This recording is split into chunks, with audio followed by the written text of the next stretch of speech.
¿qué tal, amigas, amigos y amigas radioescuchas? ¿Cómo están? Yo los saludo muy contento, muy entusiasmado, como todos los sábados aquí en este espacio, Protagonistas del Cambio, una mirada juvenil de la realidad que se transmite todos los sábados por el 760 AM. Ya saben, ese espacio en donde les recordamos a la sociedad que no necesitamos crecer como niñas, niños y adolescentes, llegar a los 18 para empezar a construir el futuro que queremos. Desde ya podemos generar acciones que cambien el curso del mundo.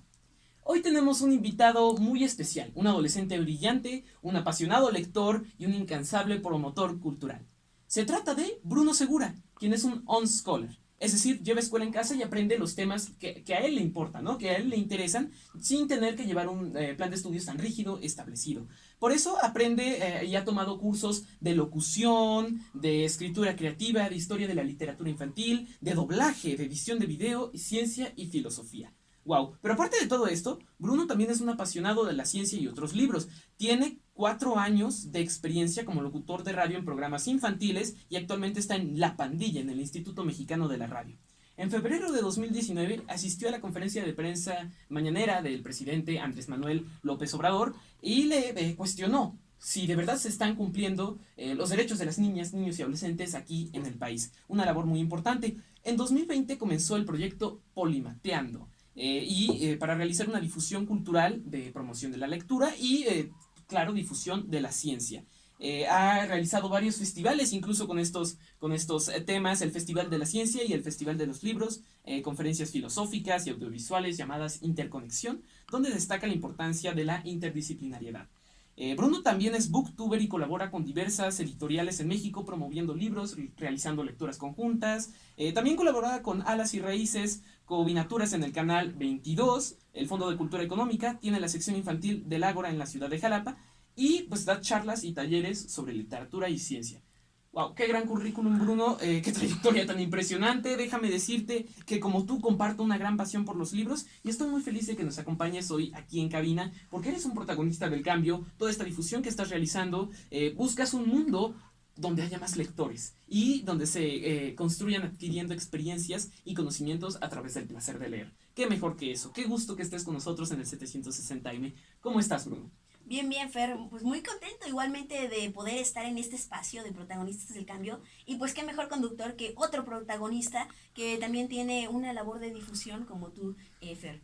Muchísimas gracias, Bruno. Sabes, es un honor que hayas aceptado la entrevista, que hayas tomado un tiempo para venir aquí en cabina y pues estoy muy agradecido de estas palabras, querido Bruno.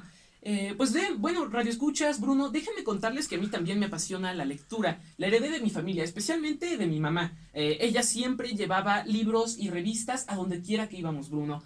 Cuando íbamos en transporte público, en microbús, en metro, ella siempre llevaba un libro para ella y un libro para mí. Entonces, pues ahí nos la pasábamos leyendo, incluso cuando yo iba a natación, con mi pediatra, ella siempre estaba en la sala de espera leyendo. Entonces, pues bueno, me inculcó mucho la lectura a mi mamá y pues me abrió a los maravillosos mundos de la lectura.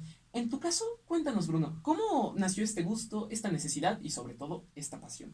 Comentas un punto muy importante y es el hecho del entorno, ¿no? De que nuestros padres sean lectores, porque no se te va a inculcar un hábito y mucho menos un gusto por la lectura si te dicen tus papás, ponte a leer y ellos están viendo la tele, ¿no? Es Claro. totalmente incongruente y creo que es algo súper importante que tengas un entorno donde haya libros, ¿no? Porque el tener los libros es, digamos, como una provocación a abrirlos y ver qué hay dentro de esos mundos, ¿no? Entonces, creo que es parte también de lo que tuve yo en casa. Mis papás igualmente estaban en la salita de espera siempre leyendo de diversos temas, ¿no? También dependiendo de sus intereses en ese momento.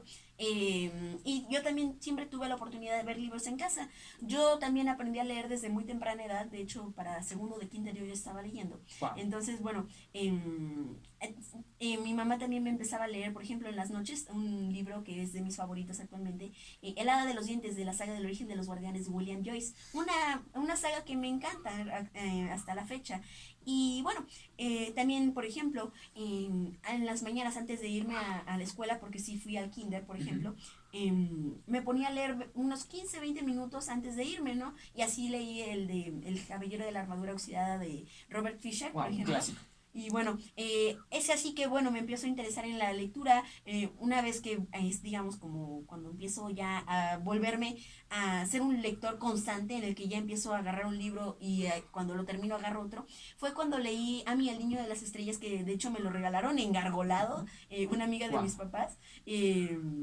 Y bueno, es de Enrique Barrios, entonces bueno, a partir de ahí empecé a interesarme también por tener un libro siempre en las manos, ¿no? Y bueno, actualmente creo que ha llegado al punto en que no puedo vivir sin un libro. Por supuesto, bueno, yo acabo de inventar la frase justo en este momento, la vida es más triste sin un libro. Y creo que es un gran ejemplo para lo que nos platicas.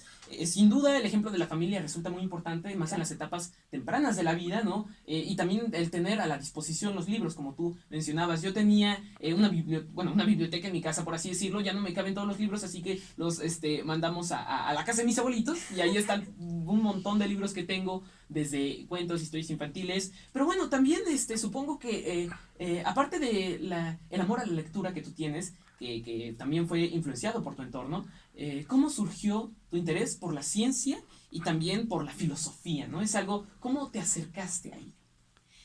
Pues fíjate que, como bien dicen, somos científicos o filósofos desde que nacemos, porque nuestra propia naturaleza como humanos y lo que conllevó también a que se desarrollara la ciencia y la filosofía es el preguntarnos por nuestro entorno, ¿no? Desde que nacemos, pues desconocemos lo que nos rodea, la explicación de todo ello y preguntamos el porqué de absolutamente todo, Queremos el cómo. saberlo, claro. Exacto, y eso es creo lo que me llevó a acercarme a la ciencia y me daba cuenta de que hay algo que estudia esto y que me puede dar una respuesta a lo mío, ¿no? Que creo que es algo muy importante como tal. Y la ciencia, la verdad es que me cuesta trabajo pensar en qué momento fue, digamos, como mi primer acercamiento, debido a que Ujú. fue muy temprano. Pero, por ejemplo, la filosofía como tal, que cuando me empecé a interesar y para poder aprender de ella, me acuerdo que les pedí a mis papás que quería aprender sobre la filosofía, historia de la filosofía. Claro. Entonces, es que entonces que empecé a tomar clases con una maestra que era amiga de mis papás. Ujú. Y es a partir de ahí que tomé un buen rato hasta antes de la pandemia, que la maestra también pudo dejar de darme estas clases. Y empecé a interesarme por la filosofía y me pareció maravilloso cómo podían dar una respuesta únicamente con el pensamiento, ¿no?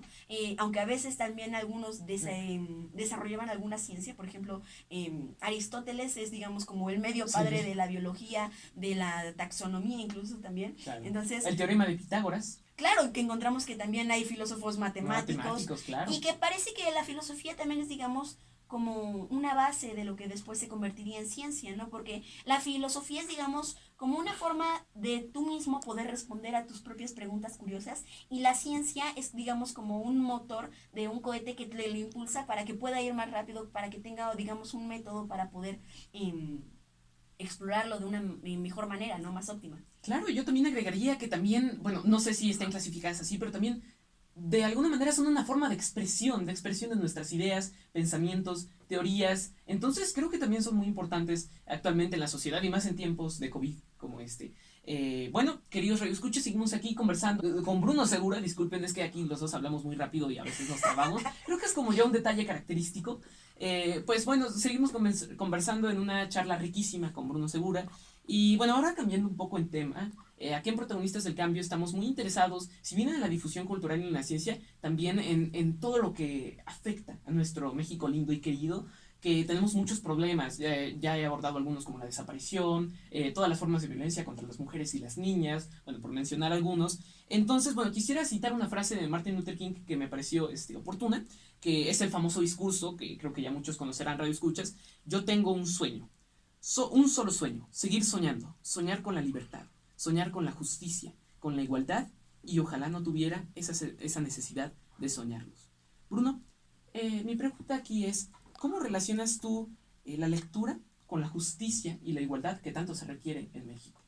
Creo que para todo esto es necesaria una cultura en la que nos respetemos, ¿no? Creo que es base para todo ello. Claro. Y creo que los libros tienen, digamos, como en parte la clave para hacer esto. Y creo que los libros nos muestran también una forma de desarrollar la empatía para con los demás en varios aspectos. Uno de los recursos también narrativos más utilizados por Uh-huh. los autores es que te narran la historia a través de los ojos de un personaje. te van a narrar todo desde la vista y opinión de ese personaje, y es entonces que vas a tener acceso a sus pensamientos, sentimientos, opiniones, y de esa forma, pues es ponerte en los zapatos del otro, ¿no? Que es justamente también lo que hablan, que es, digamos, como la base de la empatía. Claro, vivir lo que ellos viven. Exacto, y al vivir eso que ellos viven y entender tal vez sus historias, sus entornos, incluso también en los que no tienen esta narrativa, podemos entender el entorno en el que vive, podemos entender otros entornos en los que existen en el mundo, para poder entender que hay situaciones difíciles en los que quizá pues decimos, ay, no me trató bien, y te enojas porque no te trató bien, Por supuesto. pero quizá venía de una situación muy difícil en la que no te podía tratar bien, ¿no? Porque estaba con unos detalles quizá dentro de sí mismo en los que pues no era lo adecuado en ese momento, ¿no? Claro. ¿Cómo vas a sacar una sonrisa si acabas de llorar, ¿no? Entonces es algo similar, poder entender a los demás, y creo que aquí algo, una frase que vi en un museo, que de hecho no estaba, digamos, aplicada, pero puede aplicarse a muchos otros aspectos, era un museo de las aves, de hecho, Wow. y hablaba de que para poder amar o cuidar algo, es necesario primero conocerlo, luego entenderlo, valorarlo, cuidarlo y amarlo. Es, digamos, Qué como gran esa frase. cadena en la que podemos ir desencadenándolo, valga la redundancia. Cada uno conlleva en la otra, ¿no? Vuelve que, bueno, hace que pueda aparecer la siguiente, ¿no? Y que creo que es una cadena ya imparable cuando empiezas a conocerlo y llegas al segundo paso, que es entenderlo, ¿no? Y ya lo demás se desencadena por su propia naturaleza. Bruno, acabas de plantear un punto importantísimo que yo no había observado a detalle con detención, que es que por supuesto la lectura se relaciona completamente con la construcción de paz, con la cultura de la legalidad, con el respeto entre personas, y bueno, desde estos mundos que nos planteas, donde los protagonistas surcan mágicas aventuras, pero desde una perspectiva psicológica, estamos viviendo lo que ellos viven, entonces aprendemos a ser empáticos. Qué gran reflexión, déjame decirte, Bruno, eres alguien muy sabio y pues me pareció muy adecuada y muy oportuna y también muy inteligente tu respuesta de que por supuesto que la lectura se relaciona con la construcción de paz y pues estoy disfrutando muchísimo esta charla. Sin duda la educación para la paz es un proceso dinámico que se requiere en estos tiempos y también yo creo para vivir en armonía con uno mismo, con los demás y con la naturaleza, claro, con estos temas ambientales que han tomado fuerza en los últimos años. Entonces, quisiera conocer tu opinión de, aparte de cómo mantener justicia, también cómo la lectura forma un factor importante para la construcción de la paz, no solo también desde el amor entre personas, sino también cuando una persona, por ejemplo, te cae mal o no tiene tus mismas opiniones que tú, cómo construimos esta cultura de paz, de la legalidad en la que haya respeto y en la que haya colaboración mutua. Bueno, esto que ya comenté sobre la empatía, y bueno, creo que para esto es necesario tener una conciencia que, digamos, sea parte de tus principios, esa conciencia Claro. que te dicta cómo vas a actuar. Y creo que algo en lo que se basa la conciencia es en una serie de experiencias y de aprendizajes que has tenido a lo largo de tu vida, no de enseñanzas, de aprendizajes, porque ese es otro tema muy, claro. muy extenso del que también podríamos Por platicar largamente de educación y de enseñanza y aprendizaje. Pero regresando, es ese conglomerado de experiencias que van a resultar en una reflexión por ti mismo en el que vas a desarrollar esa conciencia. A lo que voy, es el hecho de que a ti, por ejemplo, Fer, te digo, estás, no sé, más pequeño y un maestro llega y te dice, no, tú tienes que tener una conciencia y no tienes que hacer esto. Porque te lo digan, porque te digan que te pongas a leer, porque te digan que tienes que tener una conciencia, no lo vas a hacer, lo vas a hacer porque tú mismo lo decides, porque tus propios aprendizajes Te han o llevado ese experiencias, momento. exacto, te han llevado a tomar esa decisión. Y lo que sí se puede hacer es tal vez propiciar esas experiencias para que lo puedas hacer. Está, por ejemplo, estas campañas que a veces vemos de no tires popotes.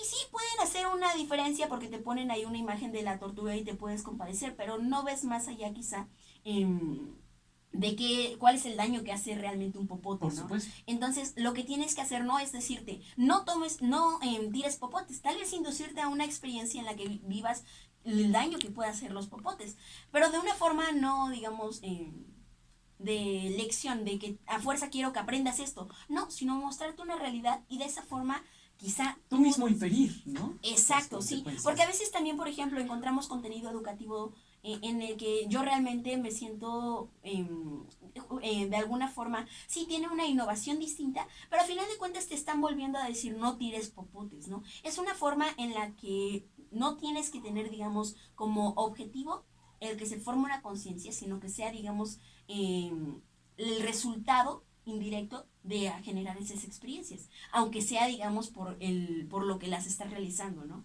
Me parece un tema del que vale muchísimo la pena hablar, de esta relación entre enseñanza y aprendizaje, como tú hablas de que el aprendizaje te conduce hacia un momento, pues por así decirlo, como dirían los antiguos filósofos, de revelación, ¿no? De revelación de la verdad, en la que tú te das cuenta de la situación en la que estás sumergido. Entonces, pues me parece muy importante el ejemplo que planteas, porque si bien cualquier campaña puede dar una instrucción, o bueno, dar un hecho, si bien, cifras y argumentos, pero tú no estás entrando en este mundo en el que no estás viendo las consecuencias de este momento. Por ejemplo, podría complementar a lo que mencionas en mis charlas que he tenido sobre la desaparición en escuelas, cuando yo hablo de pues el terrible infierno que viven día a día los familiares, las madres a quienes les han arrebatado sus hijos, los niños, que he tenido charlas de desaparición con niños de 8 hasta adolescentes y jóvenes bueno, de maestría, sí, de maestría, creo, de licenciatura,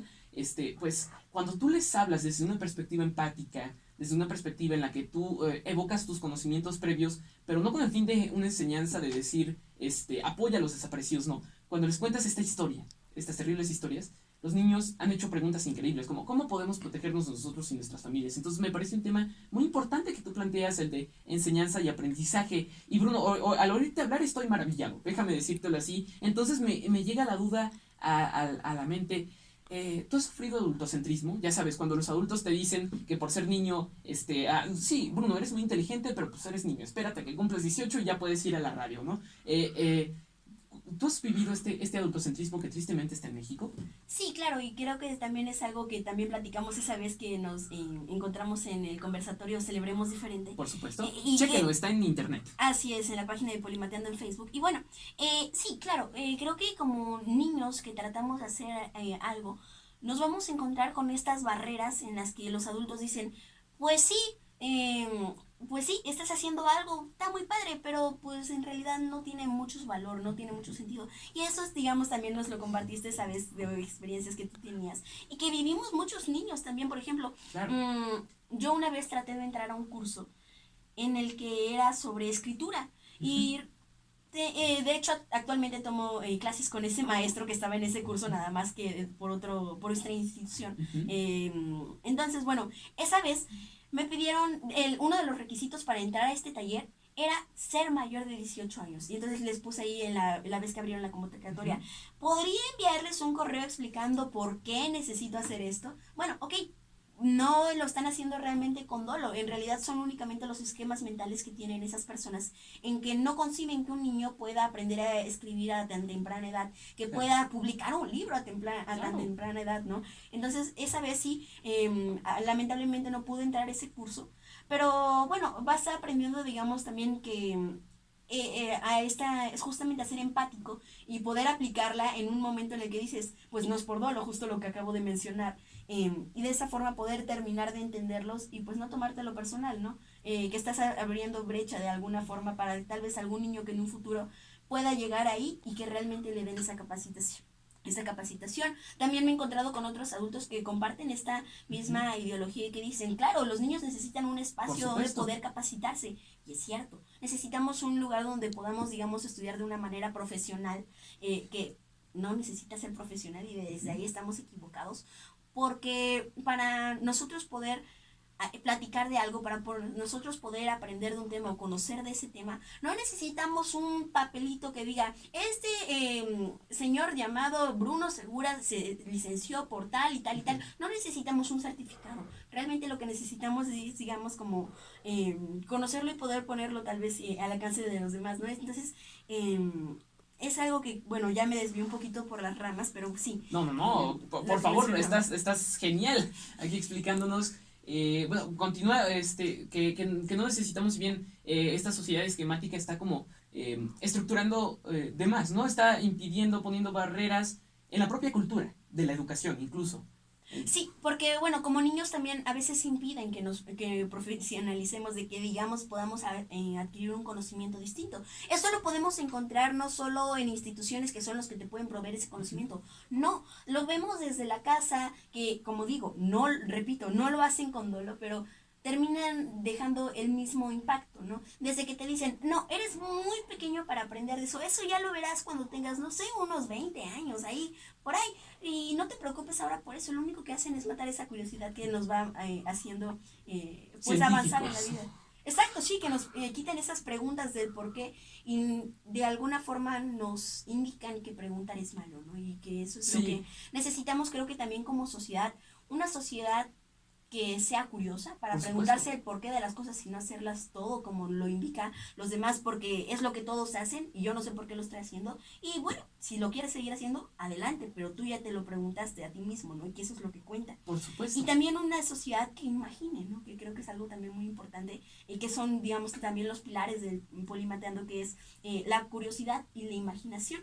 ¿Por qué la imaginación? Porque a veces pensamos, la imaginación es solamente, pues, para cuando vas a escribir un libro, cuando te vas a dedicar al arte, pues esos que se la pasan, pues, chiflados, ¿no? Que están medio locos, la imaginación, ¿no?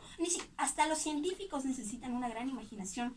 Y aquí, pues, me gustaría contar una experiencia, no es una experiencia, sino algo que le sucedió a un científico que se apellidaba Lloyd.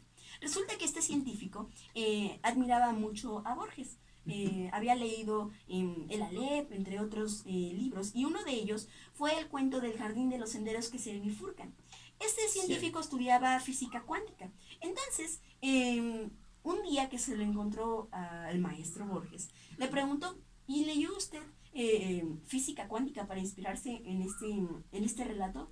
Y dijo, no, pero no me sorprende que la literatura y la ciencia se relacionen. Algo así mencionó Borges, indicando de que pues estaban estrechamente relacionados y que se espejeaban, ¿no? Estas disciplinas, lo cual me lleva a otro de los pilares de Polimateando, que es la interdisciplinariedad, que justamente por eso es el nombre, ¿no? Polímatas, ¿no? Especializarnos en no ser especialistas en un solo tema, y de esa forma poder entender que no es posible hablar de filosofía sin hablar de ciencia, no es posible hablar de física sin hablar de matemáticas, e incluso en nuestra sociedad aplicándolo, que todos estamos realmente conectados, ¿no? Que lo que le sucede a uno le sucede al otro sin verlo de una forma, digamos, religiosa ni mucho menos, ¿no? Que es algo que podemos ver también científicamente en la que buscamos incluso dentro de la física. Una teoría que unifique todas las demás teorías, esta teoría del todo de la que hablaba también Hawking en su libro, y que se ha venido buscando para unificar la cuántica y la relatividad, ¿no? Que a veces que no aplican en los mismos términos, ¿no? Entonces, es, digamos, como observar un árbol cuántico en el que una rama está en un lado y a la vez en todos los lados, y que a la vez es solo una rama, ¿no? Es como esta, a veces nos enseña... Es una idea que parece tan abstracta, pero de cierta manera es real. Exacto, porque justamente me lleva a otra cosa. A veces cuando publica un científico un paper, un artículo, parece que está describiendo algo que sacó de una novela de ficción, y cuando alguien saca una novela de ficción parece que lo sacó de un libro científico, ¿no? Exacto. Entonces, estaba justo en esto de que es un árbol cuántico, así como los electrones están en todos los puntos a la vez, y hay que observarlo con la otra dimensión, que es el tiempo, porque si nosotros, digamos, le tomamos una fotografía a ese átomo, pues vamos a ver que el electrón estaba en la coordenada 5,6, y entonces ese entenderlo en su totalidad. No podemos estudiar únicamente las 3 dimensiones espaciales, porque vivimos también en una 4ª dimensión, que es el tiempo. Entonces hay que estudiarlo de esa manera, y si nos centráramos solamente en esas 3 dimensiones, es como solamente cerrar nuestro campo de visión a una sola rama de la ciencia, de la filosofía, etcétera, y solamente estudiarla por sí misma, y que creo que es uno de los errores que ha cometido el humano, en ir separando las distintas ramas del conocimiento humano, que antes estaban un poco más unificadas, ¿no? Podemos encontrar polímatas que ahora ya encontramos muy escasos, como Alexander von Humboldt o Leonardo da Vinci. Bruno, creo que me vas a quitar el trabajo en la estación. No, de verdad, tu manejo de los temas es tan impresionante, tienes un nivel de de conocimiento, de cultura universal, que me parece súper impresionante. Tocas muchísimos temas súper importantes, que de hecho se nos está acabando el tiempo, entonces no sé qué decir, así que bueno, antes quisiera también decir que me parece muy importante lo que dices, que a nuestra sociedad le hace falta imaginación, le hace falta preguntas, salir del status quo de, bueno, pues yo estoy bien, yo estoy cómodo, no tengo por qué preguntar por qué. Sí tienes, bueno, sí hay por qué preguntar por qué. Entonces, bueno, tocas muchísimos puntos importantes. Entonces, pues tal vez hagamos una parte 2 aquí ya con Bruno Segura, polimateando activistas del cambio, algo así. estaría genial. Pero bueno, ya para ir cerrando, quisiera preguntarte si nos compartes tus redes sociales y bueno, si tienes algún libro que nos sugieras aquí a mí y a los radioescuchas. Sí, bueno, como tal me pueden seguir en redes como @polimateando, en Facebook, Instagram, Twitter, YouTube y TikTok. Entonces, bueno, por ahí nos pueden revisar el contenido en el que, bueno, una vez también invitamos por aquí a Fer. Y bueno, y también algún libro que les pudiera recomendar, pues creo que no hay un libro que sea, digamos, que aplique para todos. Juan Villoro decía en el libro Salvaje, un libro va encontrando a su lector. Pero pues los invito a que a veces, por ejemplo, se tiene el esquema de que los libros son aburridos, porque a veces lo relacionamos con la escuela, que realmente sí nos aburre. Pero en realidad no son aburridos. Dense la oportunidad de probar los libros de otro género. Es como un platillo de comida, ¿no? No es que no te gusten los camarones, sino que no te gustó el caldo de camarón porque quizá le echaron demasiada sal. Entonces, probar otro género de libro, probar otros libros, y si ya les gustó la lectura, que sigan en ello y van a descubrir miles de mundos en los que además de entretenerse podrán viajar y ampliar los límites de su imaginación, que creo que es algo muy importante, que nuestra imaginación cada vez se puede ir expandiendo más para vivir otra sociedad, pienso yo, porque además justamente de lo que comentabas, de no salirnos de esa zona en la que nosotros estamos, pues aquí estoy muy tranquilo, porque me voy a mover, no me importa lo que les suceda a los demás, yo estoy muy bien aquí, pero en realidad es que tomar en cuenta también esta interconexión, y creo que podríamos finalizar con un sueño, digamos, en los que podamos unificarnos como sociedad, como ramas del conocimiento humano, y en el que podamos estar unidos. Y esto no lo planteo como una utopía, sino como un intermedio entre la utopía y la sociedad que vivimos actualmente. Qué gran pensamiento, Bruno. Aquí yo quisiera comentar miles de cosas, pero ya se nos está acabando el tiempo, queridos radioescuchas. Así que bueno, aquí yo te agradezco muchísimo, Bruno, por haber estado con nosotros. Es una conversación muy estimulante, es maravilloso, es simplemente aquí estoy ya filosofando y preguntándome el por qué. Así que bueno, muchísimas gracias, Bruno, por habernos acompañado. Queridos radioescuchas, les informo que se acabó el programa de hoy. No me despido sin antes dejarle nuestra recomendación de lectura de la semana, aquí siguiendo el ejemplo de Bruno Segura, que es una de la editorial, Superfilósofos. Se llama ¿Qué es la vida? Es un libro ilustrado, es un gran texto que me recomendó mi profesor de filosofía, y es son preguntas y respuestas, y es ¿qué es la vida? ¿Que existe el destino? Sí, no, ¿y por qué? Entonces es algo maravilloso, un gran libro que recomiendo, Superfilósofos, ¿qué es la vida? Bueno, los invito a que escriban a nuestras páginas web, a que visiten la página de Bruno, vayan a mi canal de YouTube, Fer contra la desaparición, a favor de los derechos de la infancia, porque aquí estamos pues poniendo todos los videos, aquí enseñando la cabina, hola, entonces, pues bueno, compartan con sus amigos, familiares, bueno, qué gusto tenerte. Nos despedimos de Protagonistas del Cambio. Hasta la próxima. Hasta la próxima. Muchas gracias, Fer, por la invitación. Y lo bueno es que hablamos rápido, porque si no hubiera sido aún más largo el programa. De 1 hora. Pero bueno, muchas gracias.